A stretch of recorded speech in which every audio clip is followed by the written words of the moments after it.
Hola, tertulidas, espero que estén muy bien y que estén de regreso aquí para sobrepensar un ratito sobre el mundo mágico de Harry Potter. El día de hoy hablaremos de lo que le pasa a una persona que crea un Horcrux u Horrocrux, de lo que le pasa particularmente a su cuerpo.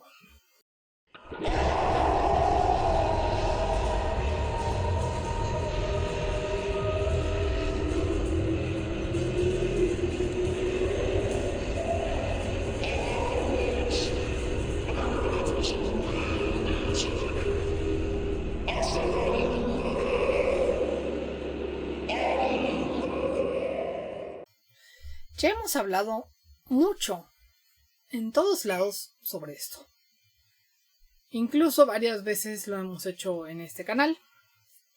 Se sabe que crear un Horcrux conlleva un asesinato y un ritual tan oscuro que Rowling le contó a una sola reportera y ésta expresó querer vomitar por lo que le habían dicho en ese momento.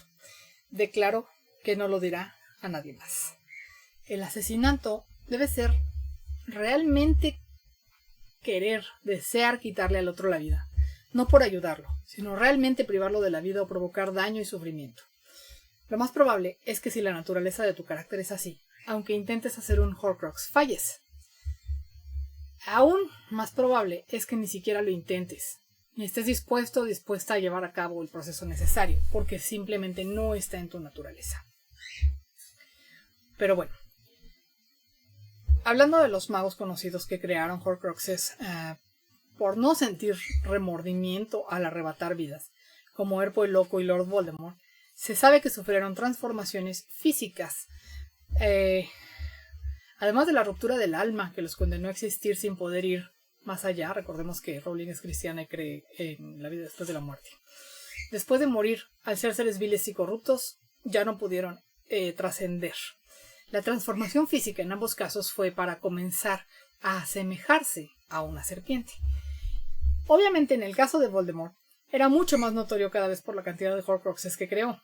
Podemos recordar un pasaje en el libro 6, que de hecho se llama La petición de Lord Voldemort, es el capítulo 20, y en un pasaje de este capítulo se muestra la oficina de Albus Dumbledore y a Dumbledore recibiendo un Tom Riddle más joven, aunque claro, no tanto como lo vimos durante la Cámara de los Secretos, donde tenía 16 años.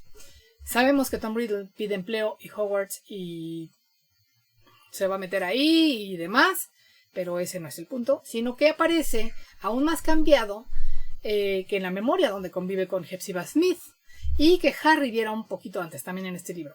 Las transformaciones de Tom Riddle nos van dando pistas acerca de en lo que se está convirtiendo. Primero lo vemos de adolescente, apenas esperando la onda de los Horcruxes, apenas empezando con eso, guapo, imponente. Después se le ve conviviendo con Hepzibah Smith.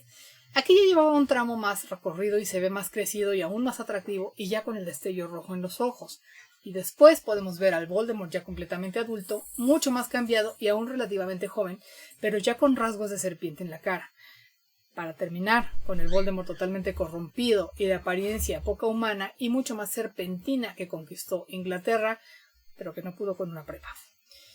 Rowling nos está guiñando el ojo con estas apariciones y descripciones de Voldemort. Mientras más te corrompes, más te deshumanizas. Y esa es la clave para esta cápsula, deshumanizar. Cuando asesinas por egoísmo o placer, pierdes la humanidad. Y tanto Herpo como Voldemort habían perdido parte de su humanidad, por lo que tenía una repercusión en su apariencia física que cada vez se parecía menos a un humano y más a una serpiente.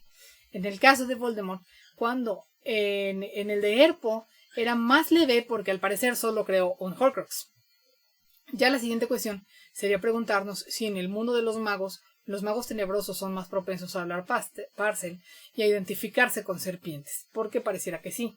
Pero más interesante aún que eso es por qué los dos magos conocidos por crear Horcruxes empezaron a asemejarse a serpientes cuando empezaron a deshumanizarse. Es porque ellos se identificaban con esos animales, o todos los magos que hicieron Horcruxes se asemejaron a serpientes, o más bien empezaron a parecerse cada uno al animal con quien se identificaban. ¿Es la serpiente un animal que representa maldad en el mundo de J.K. Rowling?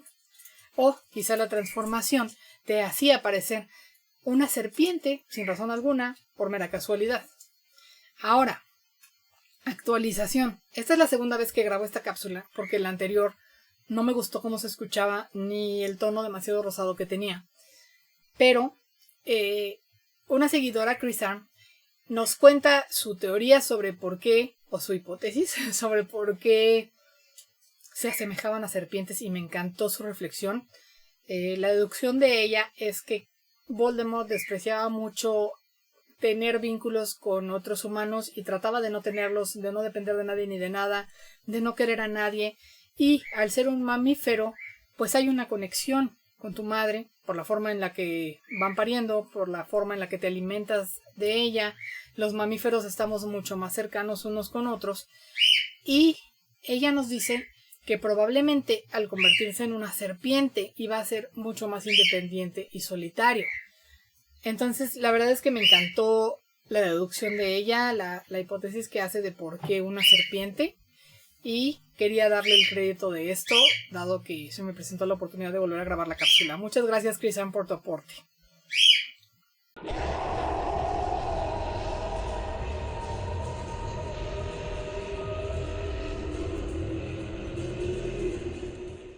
Si les gustó el video, denos like, manita arriba. Suscríbanse al canal y denle click a la campanita para que les informe cuando haya nuevo contenido, y mientras tanto pueden aprovechar para ver nuestro viejo contenido.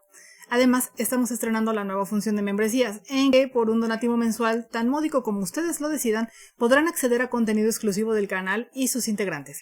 Pero no se olviden de que si no desean donar, de todos modos podrán seguir disfrutando del contenido gratuito del canal como siempre, y seguiremos añadiendo más y más. Ay, pero mejor si donen.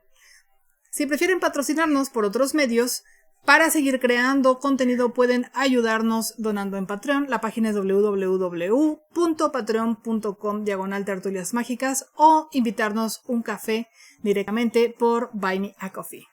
No se olviden, además de comprar artículos promocionales, vinilos decorativos y regalos personalizados en Personalizables Cuyo Virtuoso, que es la empresa que subsidia este canal, para que podamos seguir produciéndolo. Hasta luego. Sí, ya llegó el mensaje de Chris Arm, el amigo varón. El amigo varón. ¿Sabes que siempre pensé que era Chris como Cristina? No sé por qué asumí que era niña. Pero bueno, ya les he enseñado mi vaso de Luna Lovegood, pero otra vez. Supongo que por el monito de... Me lo regalaron y me encanta. O algo así. Yo creo que sí por el monito de pelo largo y porque Chris me sonó a Cristina, pero debe ser Cristian, Christopher, Cristóbal. Cristina, dame ya mi medicina. Déjame tocar esa parte de ti que me hace sentir. Es que me escucho y me confundo. Como nunca soñé. Amigos, vez tengo mucho calor, ya no puedo más. ¿Cuántos faltan de repetición? La luna. Ya. ¿Ya? ¿Ahí se acaba? Se acabó. Raro. ¿Termino Sí, medio? No, la verdad es que es porque todos los Slytherin son malos. Según Rowling, todos los Slytherin son malos. Sí. Sí, si eres Slytherin eres malo. Y eres mortífago. Y así.